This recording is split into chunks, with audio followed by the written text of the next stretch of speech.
Hey everyone, Dan here. Before we get into it, if you enjoy these videos, please hit the like and subscribe button. It helps a lot. And also keep in mind that these are my own thoughts, opinions, and ideas. These are not meant to be, nor should you take them as investment or trading advice in any way, shape, or form. Do your own due diligence, put in the work for yourself, and make your decisions based on that. Enjoy. All right, folks, here we are after market close on Monday, September 27th. We're going to take our daily look at SoFi. And if you're new to the channel or just coming back to the channel after a period off, that is correct. We do a SoFi video every single trading day. And that has been the case for a very long time, several months, stretching way back into the IPOE era. And so if this is going to be an ongoing interest to you, I would just suggest that you consider subscribing if you enjoy the video and would like to see them daily or whenever you would like, but at least you'd get notified daily. So I'm going to clean the chart up a bit because there's a few things going on. I had tweeted out over the weekend, I think last night maybe, slightly updated additions to the chart. And let me just sort of go through what we have. So I'm going to ditch this for the time being. We can always plug it back in if we need. And I'm going to ditch this 1502. So we'll keep the 16s for now. We're not trading that far away from it. And I'm going to keep this green here as well. That's just a confirmation because it's still sort of staging some bounces off of that area, which was previously the topping out point, this is what I was explaining, I think, in Friday's video. Commonly what we see when something starts to break out is, well, one of the things is previous topping out points, whether that's a flat line, which these are supply and demand zones, these horizontal lines, these aren't flat tops, but, or this upper trend line that then gets busted through, and then once it establishes over that, starts treating it as a support level, at least for a period of time, to continue jumping off of. So these are all good signs, obviously.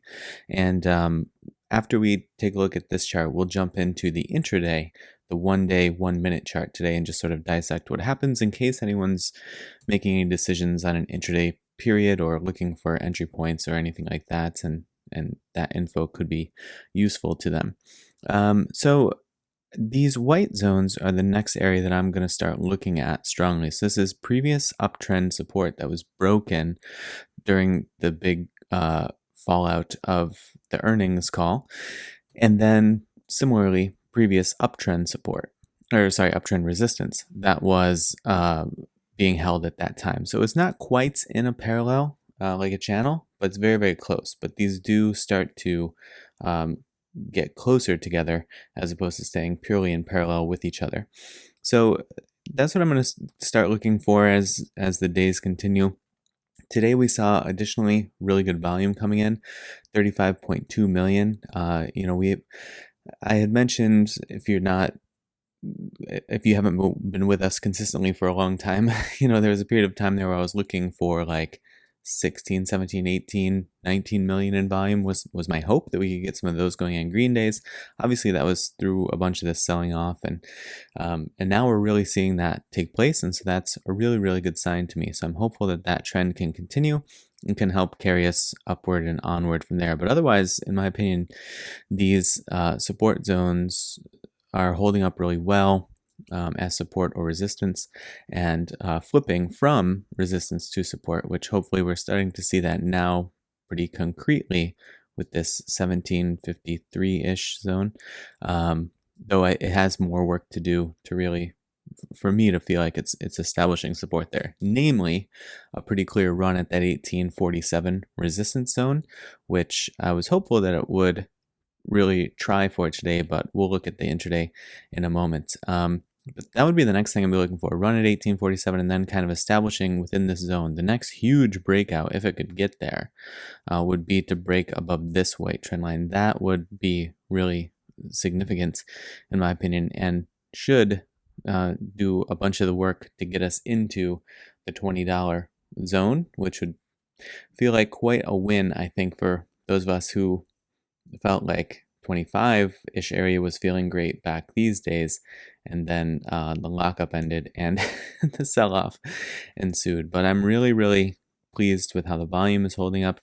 I'm really pleased with how this breakout is continuing to move, and we'll just keep tracking it and see exactly what happens. If we look at the order flow for the day, a bunch of inflow coming in today, no large outflow coming, so that's good. I mean, a bunch. It still is less than 1%, but by SoFi's standards, generally speaking, that's a pretty solid number. Hopefully we see that increase over time, of course. But even the small inflow outpacing the small outflow today, which is additionally nice to see. Now, if we hop into the 1-day chart here, and these are just the holdovers of what you were seeing in the other chart. So these are the same supply and demand zones, and then of course that uptrend that was being broken through. And so funny enough, we have this 1687 support that we plotted, who knows, it was probably several weeks ago at this point. And what we look for from these zones is for the price action over time to flip them from resistance to support. And then it gives us some idea of where we might encounter some friction to the upside, but then also gives us a definitive sort of jumping off point if something comes down, where it might test, where it might bounce, where it might at least put up a fight before dropping any further. And today we saw that play out within 2 pennies of the price that we had put in, 1687. It bounced at 1685 today, and then did a really nice job recovering. Now, what I really look at during the intraday trading is the VWAP. And so the way that this was interplaying with the VWAP was good thing that this buy zone was here, this big demand zone, and the buyers showed up and quickly made a run at the VWAP, and then it rejected off the VWAP at first, but then stuck itself to it. And this is often what I look for when I'm looking to trade something intraday, is it's sticking to this VWAP and making continuous runs. Like if it had come up and rejected off and it looked like it was maybe going to push down quite hard here, and if it had done that, that's obviously not a great sign. It doesn't seem to be a lot of demand for the stock at the VWAP level.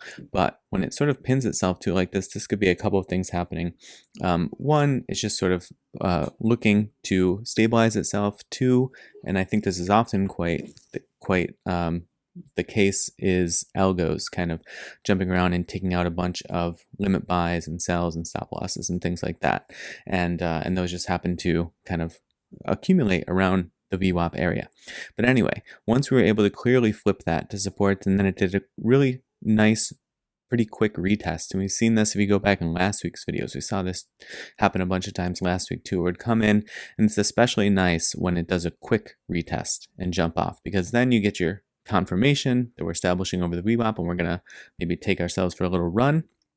And that's where we blew through the 1753 area that we had charted also probably weeks ago at this point, and then came down to retest that and jumped up off that. So a bunch of bullish signals throughout the day that accumulated to get us to another green finish. Now it's not the biggest run up ever, but we did start dipping our toes in the $18 range, and in my opinion this is still sort of showing all of the earmarks as I'm talking through what happened intraday, bouncing off of here and then being able to reclaim the VWAP, pretty quick test and rejection, and then blow through the next resistance zone, test and rejection. And these are really, really good signs that the stock is just moving through better and better areas of buying pressure and buying strength throughout the day. And so to me, this is still looking very, very good. The only other thing that I would look at would be the short interest. I didn't queue it up, so I may need a moment to set it up here. I'm going to put the screen black in case there's something I don't want on the screen. Yeah, so just hold tight with me for a sec, and I'll get my correct screen up here. And then we'll just take a quick look at the short interest, just to sort of check in and see where we are, see if as things are running up here, if shorts have started to pile in yet. As we know, this was a big theme during the IPOE days, especially as we were approaching the merger, or I guess even several months leading up to the merger. But we see shorts coming down a little bit today. Now, this is getting very, very close to that 10% threshold, which is what I look for. And that is when, in my mind, there starts to be some sort of selling distortion, some price distortion in the selling pressure, because of all the shorts coming in. Now, that's not the hugest percentage, certainly not by today's standards, but still, historically speaking, if you go back and look, that's considered, in my mind, a sort of like eyebrow raising level. And so that's what, I'll start throwing up some flags when that happens and see if we can sort of beat back those shorts sooner than later. We did see it creep up to about 15% or so, I think, a few weeks ago, but they pretty quickly closed up shop and moved on for whatever reason, but hoping that that kind of continues to be the case. We see here the estimated short interest by Ortex, and we do see it on an upswing now. So yeah, so that last time we would have seen it swinging up to here. That was on Monday, August 23rd. This says that's when it peaked out at that point. So kind of doing its best to inch back up there, and still not really anything triggering on the cost to borrow. That's very, very cheap, of course, and so that's not necessarily going to dissuade shorts from coming in and wanting to take a position on a stock that has run up a little bit, and trying to come in and take advantage of that. But we'll see what happens. We'll keep a pulse on it as we go from there. All right, black screen again, really briefly, and we're back.